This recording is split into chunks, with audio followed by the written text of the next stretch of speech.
우리에게 주실 하나님의 말씀 누가복음 5장 1절에서 11절 말씀입니다. 무리가 몰려와서 하나님의 말씀을 들을새 예수는 게네사렛 호숫가에 서서 호숫가에 배 두 척이 있는 것을 보시니 어부들은 배에서 나와서 그물을 씻는지라. 예수께서 한 배에 오르시니 그 배는 시몬의 배라. 육지에서 조금 떼기를 청하시고 앉으사 배에서 무리를 가르치시더니 말씀을 마치시고 시몬에게 이르시되 깊은 데로 가서 그물을 내려 고기를 잡으라.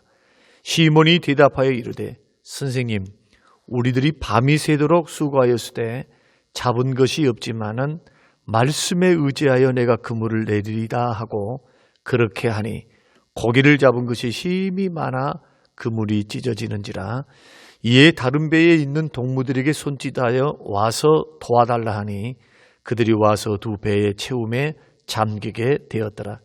시몬 베드로가 이를 보고 예수의 무릎 아래에 엎드려 이르되 주여 나를 떠나소서 나는 죄인이로소이다 하니 이는 자기 및 자기와 함께 있는 모든 사람이 고기 잡힌 것으로 말미암아 놀라고 세베대의 아들로서 시몬의 동업자인 야고보와 요한도 놀랐습니다.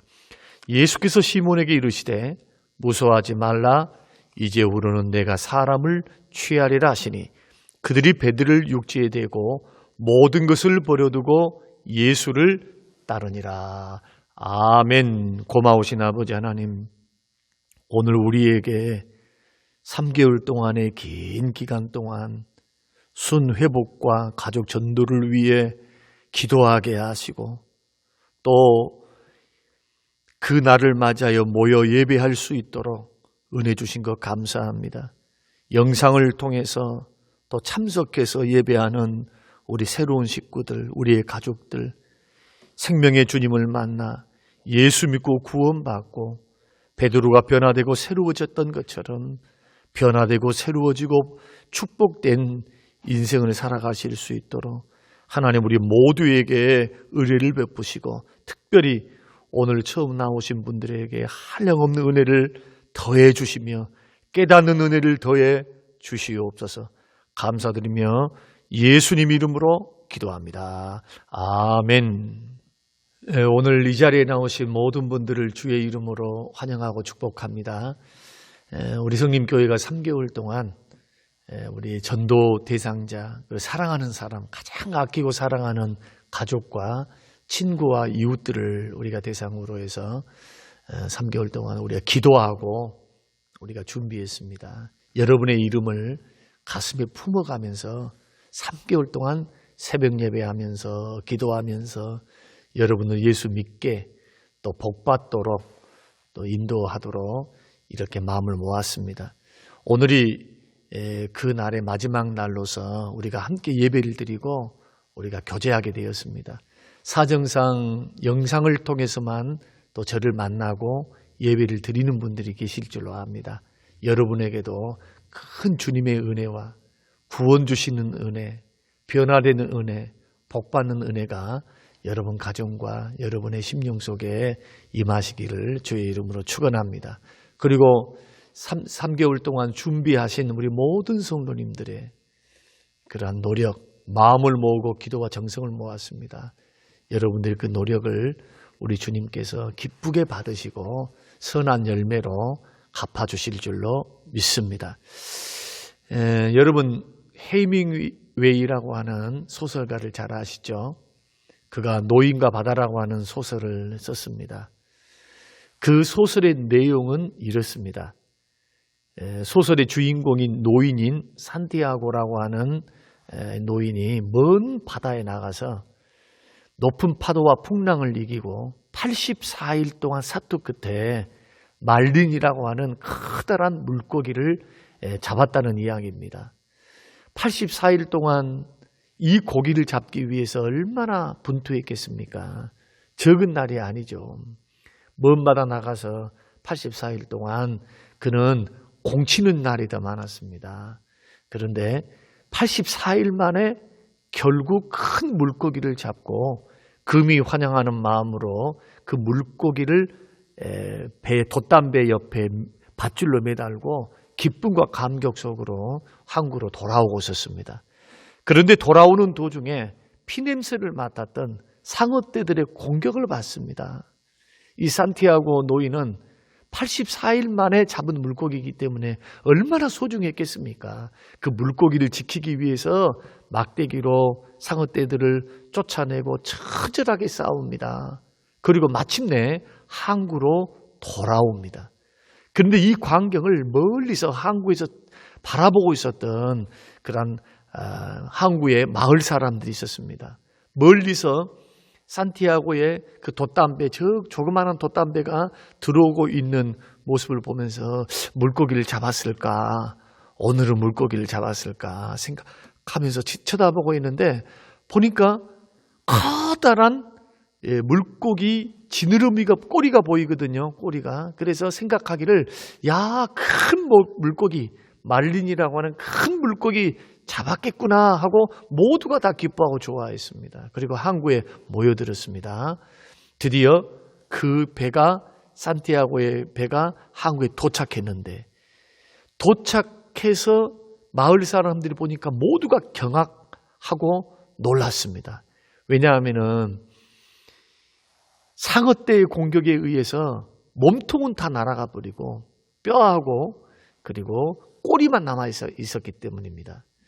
자, 해밍웨이는 이 소설에서 말하고자 한 것은 뭐냐 하면은 인생이란 뭐냐, 마치 맨손으로 커다란 물고기를 잡는 것 같은 처절한 싸움의 전쟁터이다. 인생 자체는 행복할 것 같고 장밋빛 인생일 것 같은데 사실은 살아보니까 너무나 힘들더라는 거예요. 생존을 위해서, 성공을 위해서, 목표를 이루기 위해서 너나 할 것 없이 모두가 다 싸움터에서 보이지 않는 총칼을 휘두르면서 처절한 싸움에 몸부림이 있더라. 그러나 설령 그 싸움터에서 승리를 해서 성공을 쟁취하고 인생의 꿈을 붙잡았다 할지라도 결국 마지막 순간에 보니까 마지막에 남는 것은 허무더라는 거예요. 그 성공의 정점에 올라가 보니까 이 이뤄놓던 이런 것이 그것만 있으면 행복할 것 같고 그것만 있으면 다 될 것 같은데 그런데 이 세상살이가 그렇게 녹록지 않더라. 성공과 생존을 위해서 죽도록 고생했지만은 결국 남는 것은 허무한 것밖에 없는 것이 바로 우리의 인생이었다라는 것을 이 소설에서 잘 묘사하고 있습니다. 그래서 그랬을까요? 해밍웨이는 한참 유명세를 타고 있었는데 그는 62세라고 하는 나이를 일기로 해서 권총으로 자살하여 인생의 허무함을 극복하지 못하고 생을 마감했습니다. 사랑하는 성도 여러분, 오늘 본문에 나타나는 베드로도 별로 이와 다르지 않습니다. 오늘 본문에 보면은 이 베드로가 밤이 맞도록 밤새도록 물고기를 잡았지만은 그날따라 물고기 한 마리가 없어요.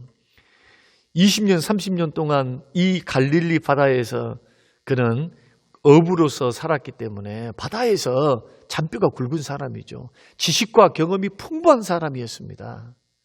그런데 밤새도록 그물을 내렸지만은 분명히 여기가 있어야 되는데 물고기 새끼 한 마리 없는 겁니다. 그리고는 동이 트고 새벽이 되고 아침이 되었는데 예수님께서는 많은 사람들, 예수님을 따르는 많은 사람들이 예수님 말씀을 듣기 위해서 이제 몰려들었고 베드로는 그물을 씻고 있었습니다. 빨리 집에 돌아가서 고단한 육체를 다 내려놓고 쉬기 위해서.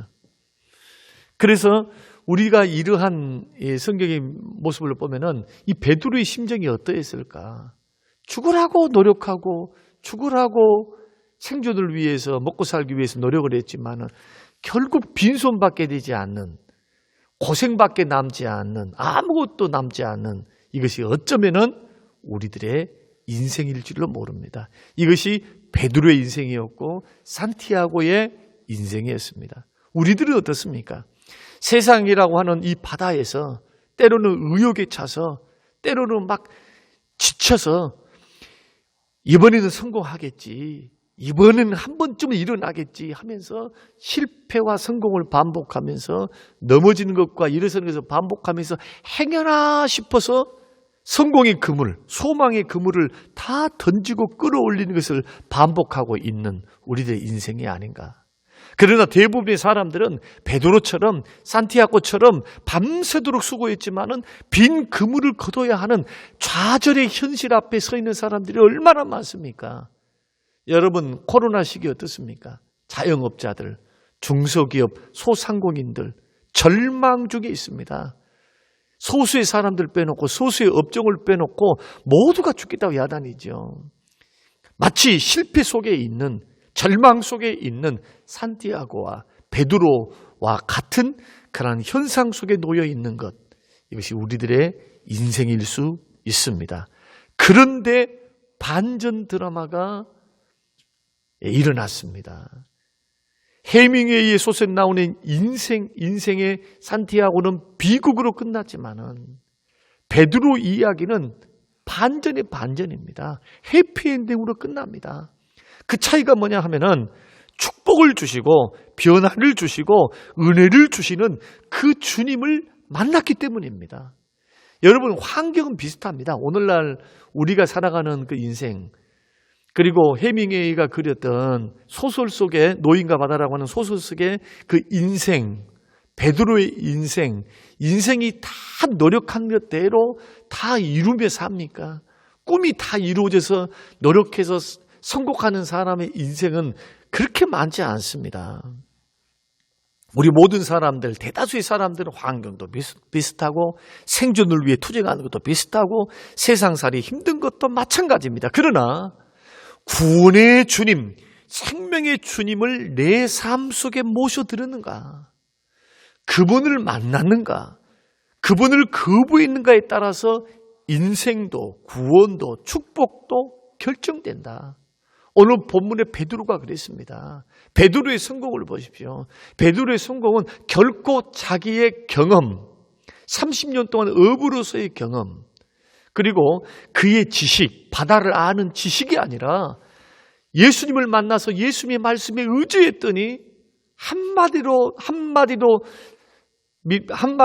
잡지 못했던 그가 그물이 찢어질 정도로, 그래서 주변 사람의 도움을 받을 수밖에 없는 성공을 거두었다. 기적이죠. 은혜이죠. 축복이죠. 이것을 일으킬 수 있고 구원도 주시고 축복도 주시고 역사도 하실 수 있는 분이 바로 우리 주 예수 그리스도시거든요. 그래서 산티아고와 베드로의 차이점은 바로 예수님을 만나느냐, 예수님을 만나지 아니했느냐의 이 차이라는 거예요.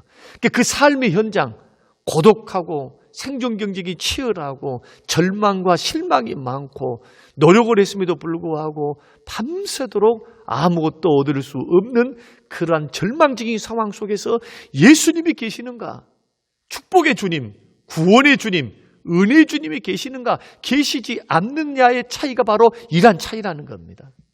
사랑하는 성도 여러분, 노력만 하면 모두가 성공할 수 있다면 모두가 성공해야죠. 그러나 이 세상은 결코 그렇지 않습니다. 불공평하고 불의하고 죄악이 가득하고 반칙이 많고 없는 사람은 더 힘들고 사회 구조가 그리 되어 있어요. 그리고 인간이 할 수 없는 일들이 너무나 많습니다. 자연 만물을 주관한다고 하는 것과 또 생사화복을 주관하는 일들도 못하죠. 사람을 살리고 죽이고 또 복을 받고 하는 이 모든 일도 다 하나님의 소관에 달려 있습니다. 인간의 노력으로 다 될 수 있는 것들이 없어요. 노력은 필요하지만은 누구의 도움이 필요합니까? 우리를 도와주실 주님이 필요하다는 겁니다.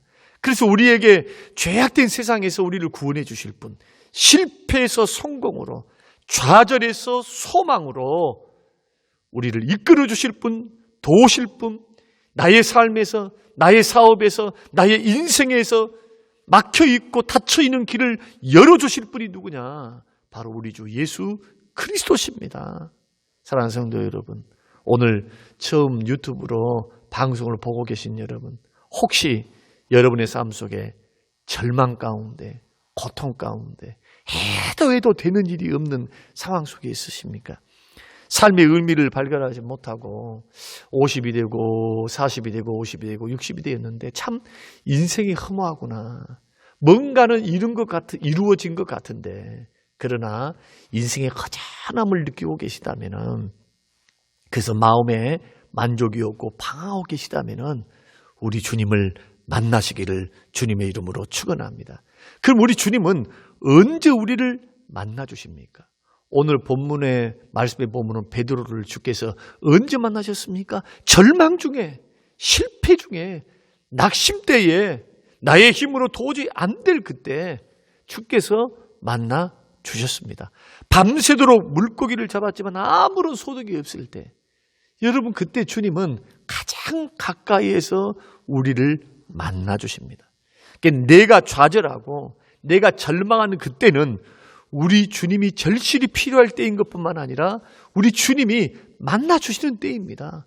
그때 내가 내 마음의 문을 열고 그 주님을 영접하고 그 주의 말씀을 받아들이고 말씀에 귀를 기울이면은 변화의 역사, 축복의 역사, 구원의 역사가 일어난다. 이것은 성경을 통해서 성경의 그 많은 사람들이 경험했던 신앙의 경험이고 변화의 경험이며 지금도 예수를 만나서 고난 중에 질병 중에 고통 중에 허무함 중에 주를 만나서 그 말씀의 은혜를 받고 변화되어서 여러분 축복의 길, 변화의 길을 걸어가는 여러분의 가족 구성원들이 있지 않습니까? 삶이 변하고 얼굴이 변하고 그리고 물질의 복도 받고 이런 역사를 언제 이루시느냐? 우리가 절망 중에 있을 때, 인생을 방황하고 있을 때, 특별히 죄악 중에 있을 때 우리가 세상 살면서도 은밀하게 죄를 짓고 크게 죄를 짓고 정말 인생 실패 속에서 사람들이 나를 거들떠보지 않고 사람들이 나를 색안경 끼고 보고 있을 그때에도 누구는 찾아와 주십니까? 우리 주님은 찾아와 주십니다. 마치 베드로를 찾아와 주신 것처럼. 그리고 주님이 찾아오셔서 뭐라고 말씀하시냐 하면은 깊은 데로 가서 그물을 내려 고기를 잡으라고 말씀합니다. 절망 중에 오신 그 주님이 우리를 변화시키시고 우리를 구원하시고 허무한 인생을 의미 있는 인생으로 만들기 위해서 주님이 무엇을 주시느냐? 말씀을 먼저 주십니다. 말씀을. 그래서 깊은 데로 가서 그물을 내려라. 이 말씀의 의미는 뭐냐? 베드로야, 너는 너의 경험과 너의 힘과 너의 지식과 생각을 다 동원해서 너 밤새도록 노력했지 않느냐? 얻은 것이 있느냐? 이렇게 물으시는 겁니다. 너 얻은 것 없지 않느냐? 이 모든 거 다 내려놓고 너의 경험과 너의 지식과 너의 힘으로 해봤자 되더냐? 안 됐지 않느냐? 이제는 너의 경험과 너의 힘과 너의 지식, 생각 이 모든 것들을 한번 내려놓고 내 말을 믿고 내 말에 한번 순종해 봐라. 이런 도전의 말씀을 던지는 겁니다. 그러니까 베드로는 예수님의 이 말씀에 두 가지 선택지가 있었습니다. 하나는 예수님의 말을 무시하고 집에 가는 거예요. 그러면 변화가 일어났을까요? 아무런 변화가 일어나지 않았겠죠. 기적을 체험하지 못했을 것입니다. 밤새도록 물고기 새끼 한 마리 없었는데 분명히 내가 밤새도록 훑고 지나갔던 장소인데 예수님 말씀대로 깊은 데로 가서 그물을 내리라고 했는데 한 번 그물을 내리는데 찢어질 정도로 잡아버린 겁니다. 한마디로 말하면 로또 맞은 거죠. 이런 기적이 주인공이 됐을까요? 그럴 수 없었을 것입니다. 또 다른 하나의 선택지는 뭐냐? 예수의 말씀을 듣고 허탕을 치더라도 내가 밤새도록 허탕 쳤지만은 또 허탕을 치더라도 다시 한번 바다에 나가는 것이죠. 두 번째 선택을 할 때는 베드로가 버려야 할 것이 있었고 베드로가 붙들어야 할 것이 있었습니다. 그게 뭐냐 하면은 첫째로 버려야 될 것은 자기 경험, 자기 지식, 자기 생각, 자기 판단 이것을 버려야 돼. 이것을 내려놔야 됩니다. 예수님의 말씀을 자기의 판단과 경험보다 더 크게 두는 겁니다. 자기를 겸손하게 내려놓고 나보다 더 능력이 있고 나보다 더 크신 주의 말씀 그 축복을 주시고 구원을 주시는 주님의 말씀을 크게 듣는 그 말씀을 붙잡는 것, 이것이 할 수 있는 유일한 길이었습니다. 자, 환경은 분리했습니다. 내 경험과 노력으로 다 해봤습니다. 그러나 이루어지지 않았습니다. 이제는 선택지는 하나입니다. 포기하고 가든지 아니면 이 말씀을 붙들고 나보다 더 크신 그 말씀에 의지해서 내가 한번 힘들고 어렵지만은 속눈 셈치고 내가 이 말씀을 붙들고 순종해서 가는 겁니다. 그래서 5절 말씀 보면은 어떤 선택을 했습니까? 속더라도 허탕을 치더라도 말씀에 의지하여, 5절 말씀 보니까 말씀에 의지하여 시몬이 대답하여 이르되 선생님, 우리들이 밤이 새도록 수고하였지만은 잡은 것이 없지만은 말씀에 의지하여 내가 그물을 내리겠습니다. 여기에는 어떤 베드로의 마음이 여기 숨어 있습니까? 결연한 의지죠. 의지. 내 경험으로는 도저히 할 수 없는데, 내 생각으로는 이것이 될 수 있는 것이 아닌데, 그러나 나는 선생님 말씀 의지해서 내가 한 번 더 노력해 보겠습니다. 그랬더니 어떤 역사가 일어났습니까? 그물이 찢어질 정도로 기적을 체험한 겁니다. 그렇습니다. 사랑하는 성도 여러분, 오늘 처음 방송을 접하신 사랑하는 우리 식구들 여러분, 우리가 인생의 허물을 극복하기 원하고 영원히 구원을 받고 삶이 풍성해지고 하나님의 복주심을 누리고 살기를 원할 때 우리가 해야 될 것이 있습니다. 지금까지 내가 살아왔던 세상의 경험이 있습니다. 세상적인 지식들도 있습니다. 이렇다더라 저렇다더라, 세상 철학도 있지요. 이렇다더라 저렇다더라 하는 이 모든 것들을 좀 내려놔야 돼요. 여러분, 예수 앞에 나온다는 것은 먼저 나의 모든 전제를 내려놓는 것을 전제하는 겁니다. 한번 예수님의 말씀에 귀를 기울여 보라는 거예요. 한번 도대체 교회가 뭘 말하는가, 교회를 향한 선입관도 좀 내려놔야 돼요. 내려놓고 성경이 뭐라고 말하고 하나님의 말씀이 뭐라고 말씀하는가, 여기에 대해서 마음의 문을 여는 것, 이것이 변화의 출발점입니다. 여러분, 마음의 문을 열고 주님의 음성을 한번 들어보시기 바랍니다. 성경은 이렇게 말합니다. 히브리서 9장 27절에 한 번 죽는 것은 사람에게 정하신 것이요 그 후에는 심판이 있다. 그러니까 사람이 한 번 죽으면 죽고 끝나는 존재가 아니라 이 죽음은 정해진 것이지만 후에는 심판이 있다는 거예요. 자, 요한복음 3장 16절 17절에는 하나님이 세상을 이처럼 사랑하사 독생자를 주셨으니 이는 저를 믿는 자마다 멸망치 않고 영생을 얻게 하려 하십니다. 17절에 하나님이 그 아들을 세상에 보내신 것은 세상을 심판하려 하심이 아니요 그로 말미암아 세상이 구원을 받게 하려 하심이라. 그를 믿는 자는 심판을 받지 않는다. 이 심판은 영원한 지옥 심판, 불심판, 이것을 말합니다. 영생은 영원히 사는 영원한 천국을 말합니다. 그러니까 기독교 신앙은 사람이 죽고 끝나는 것이 아니라 예수 그리스도를 믿음으로 말미암아 영생을 얻고 죄사함 받고 천국 갑니다. 믿음으로 가는 것, 믿음으로 예수님 때문에 그 믿음으로 천국 가는 것, 영생 얻는 것, 그리고 이 믿을 때 심판받지 않고 죄 용서받는 것, 이것이 기독교 신앙의 가장 큰 핵심입니다. 그래서 구원을 받을 수 있는 죄에 있는 우리들이 허무함과 절망 속에서 이 인생살이 살다가 죽으면은 두 개의 갈림길이 있는데, 이 갈림길 속에서 죄사함 받고 영생을 얻고 구원을 받을 수 있는 유일한 길이 뭐냐? 예수님을 마음에 믿고 입술로 고백할 때 우리는 구원을 받고 제사함을 받고 천국을 얻고 영생을 얻을 수 있다. 그게 로마서 10장 9절에서 8절 말씀입니다. 내가 만일 내 입으로 예수를 주로 시인하며 또 하나님께서 그를 죽은 자 가운데서 살리신 것을 내 마음에 믿으면 구원을 얻으리라. 그 구원을 어떻게 받습니까? 그 예수님을 내 마음에 믿고 입으로 시인하고 마음으로 믿으면 구원을 받습니다. 사람이 마음으로 믿어 의에 이르고 입으로 시인하여 구원을 받는다. 13절 말씀에는 누구든지 주의 이름을 부르는 자는 구원을 받으리라. 죄사함을 받고 구원받고 영생으로 천국 가는 길은 오직 무슨 길밖에 없습니까? 예수님을 믿는 길이거든요. 예수님을 믿는 길. 예수님을 믿으면 모든 죄 용서받고 예수님 덕분으로 천국 가는 것. 그래서 이 길을 가르치려고 여러분들이 소개하려고 오늘 이 자리를 마련했고 복음을 들으시라고 천국 가시라고 영생을 얻으시라고 초청하는 겁니다. 여러분, 우리의 노력으로 천국 못 갑니다. 인생살이 살아보셨지 않습니까? 우리 돈 벌고 살고 또 최선을 다해 생존을 하면서 또 먹고 살기 위해서 살지만은 죄 안 짓고 살 수 있는 인생은 없어요. 아무리 양심적으로 산다 할지라도 누구나 실수합니다. 누구나 죄에 넘어질 수 있습니다.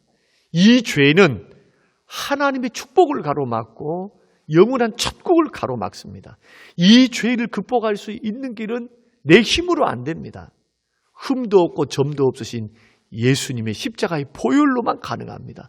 그래서 예수님이 이 땅에 오신 겁니다. 우리 모든 죄를 용서해 주시고 이 모든 죄를 다 해결하시고 우리를 천국 보내시려고 영생 얻게 하시려고 하나님 자녀 삼으시려고 그 예수님 오신 거예요. 이 예수님을 믿기만 하면 오늘 요한복음 3장 16절 17절이 그렇게 말씀하죠.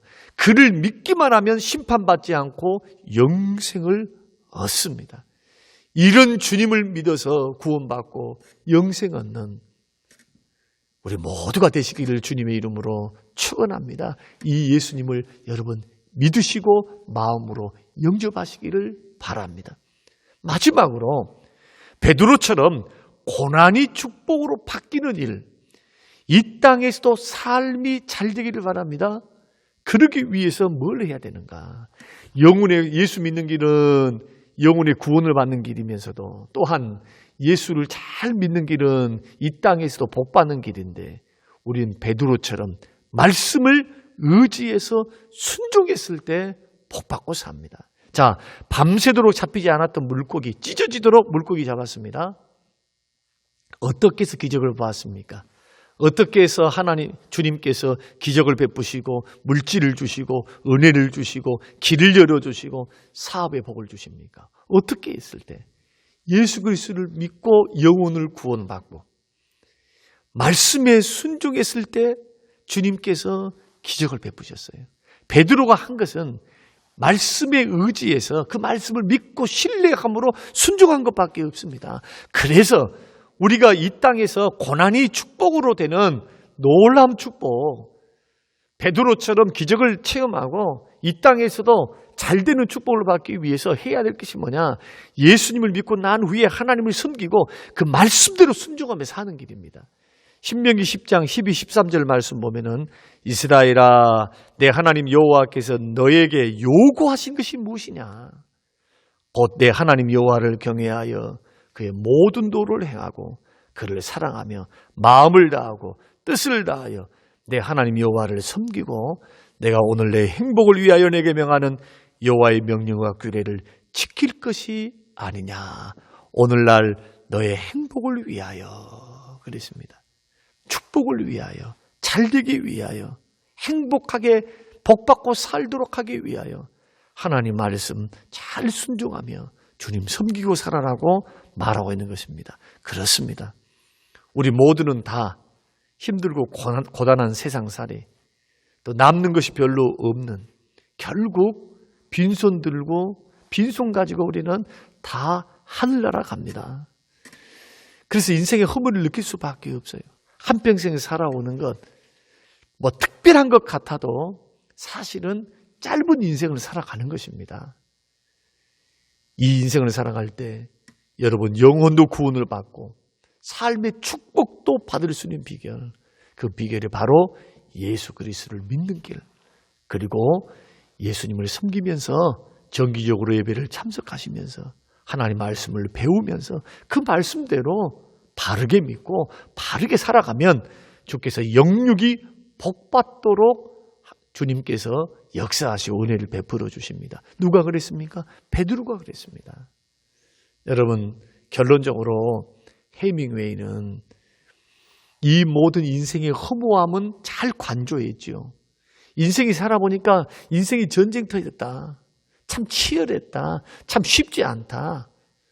그리고 결국 남는 것은 아무것도 없더라. 허무하더라. 그래서 자살에 이르렀지만은 우리는 허무한 인생, 별 볼 일 없는 인생, 정말로 힘들고 어렵고 괴롭고 답답한 이런 세상살이 속에서 우리는 우리를 도우실 수 있는 주님을 만났습니다. 우리를 도우시고 길을 여시고 영혼을 구원하시고 우리와 함께 하시며 기도에 응답하시며 우리를 선한 길로 축복의 길로 인도하시는 그 주님, 생명의 주님, 그 주님과 더불어 우리는 은혜의 길, 축복의 길, 영생의 길 우리는 걸어가고 있습니다. 이러한 길에 여러분을 초청하고 싶습니다. 여러분 믿음의 길 한번 들어오시기 바랍니다. 우리와 함께 신앙생활 하시면서 영혼의 구원도 받고 삶의 변화도, 삶의 만족도, 삶의 기쁨도, 그리고 영육이 잘 되는 복도 함께 누리면서 믿음의 길, 천국의 길 동행하시는 우리 모두가 되기를 간절히 원합니다. 기도하겠습니다. 고마우신 아버지 하나님, 오늘 우리에게 은혜를 베푸사 3개월 동안 기도로 준비하고 우리가 이름을 불러가며 사랑하는 우리 가족들을 위해 최선을 다해서 기도하며 나아갔습니다. 이제는 주님이 역사해 주셔야 될 때입니다. 하나님 아버지, 오늘 말씀을 듣는 심령들 속에 사랑하는 우리 가족들에게 주여 마음의 문을 열어주시고 말씀이 들려지게 하시고 깨달음이 있게 하시고 오늘이 지나고 이 말씀을 듣고 마음에 주님 조그마한 싹이 나서 정말 신학에 대한 관심이 일어날 수 있도록 하나님 은혜를 더해 주시옵소서. 우리 모두가 예수 믿어서 하나님의 자녀가 되고 영원한 천국을 소유하며 영생복락 누리며 영육이 잘 되는 복된 인생 살아가게 하옵소서. 감사드리며 예수님 이름으로 기도합니다. 아멘.